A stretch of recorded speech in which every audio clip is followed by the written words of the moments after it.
भीम जयंतीच्या निमित्त उत्तम सोशल फाउंडेशनच्या वतीनं शुक्रवारी 18 एप्रिल रोजी मेरा जीवन ही मेरा संदेश है हा कार्यक्रम आयोजित करण्यात आला आहे। भीम जयंतीनिमित्त उत्तम सोशल फाउंडेशनच्या वतीनं शुक्रवारी 18 एप्रिल रोजी सायंकाळी 5 वाजता डॉक्टर निर्मल कुमार फडकुले सभागृहात मेरा जीवन ही मेरा संदेश है हा कार्यक्रम आयोजित करण्यात आला आहे। नृत्य गायनाद्वारे डॉक्टर बाबासाहेब आंबेडकर यांचा जीवन प्रवास सादर करण्यात येणार आहे, अशी माहिती अध्यक्ष प्राध्यापक डॉक्टर महेंद्र गायकवाड यांनी पत्रकार परिषदेत दिली।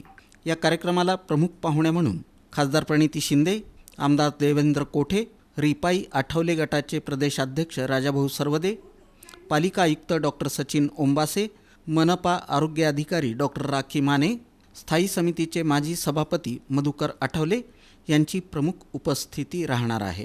सुद्धा येत्या 18 एप्रिल रोजी फडकुले सभागृह येथे आम्ही एक कार्यक्रम आयोजित केलेला आहे, जो की भव्य नृत्य व गायन माध्यमातून डॉक्टर बाबासाहेब आंबेडकर यांचा जीवन प्रवास सादरीकरण करतात। जसे की बाबासाहेब म्हणत होते की मेरा जीवन ही मेरा संदेश है, त्याच वाक्याच्या द्वारे आम्ही ही रचना नृत्य आणि गायन याच्यातून आम्ही मांडण्याचा प्रयत्न केला आहे। माध्यमातून समाज प्रबोधन कसं होईल तर याचा विचार आम्ही या नृत्य आणि गायनाद्वारे केलेला आहे।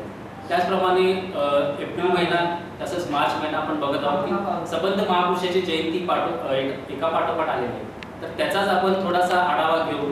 त्याच्यामध्ये महात्मा ज्योतिबा फुले असतील, त्याच्यामध्ये छत्रपती शिवाजी महाराज असतील आणि त्याचप्रमाणे आंबेडकर जयंती। ही जयंतीची आपण काय करतोय, विद्यार्थी जे काही लहान विद्यार्थी आहेत, साधारण वयोगट एक 8 ते 15 वयोगटामध्ये आम्ही काय केलेलं आहे, लहान मुलांना वेगवेगळ्या रूपामध्ये महापुरुषांच्या वेगवेगळ्या वेशभूषा करून त्यांना आम्ही स्टेजसाठी एक प्लॅटफॉर्म उपलब्ध करून देणार आहोत, जे त्यांना सुद्धा त्यांचे विचार परिधान करण्याआधी त्यांचे इनिशियल लेवलला त्यांचे वेशभूषा परिधान केल्याप्रमाणे त्यांचे विचार त्यांच्यात रुजू जावे, या माध्यमातून आम्ही ते सुद्धा एक स्पर्धा आयोजित केलेली आहे। या पत्रकार परिषदेला मधुकर आठवले, विद्या कदम आदींची उपस्थिती होती।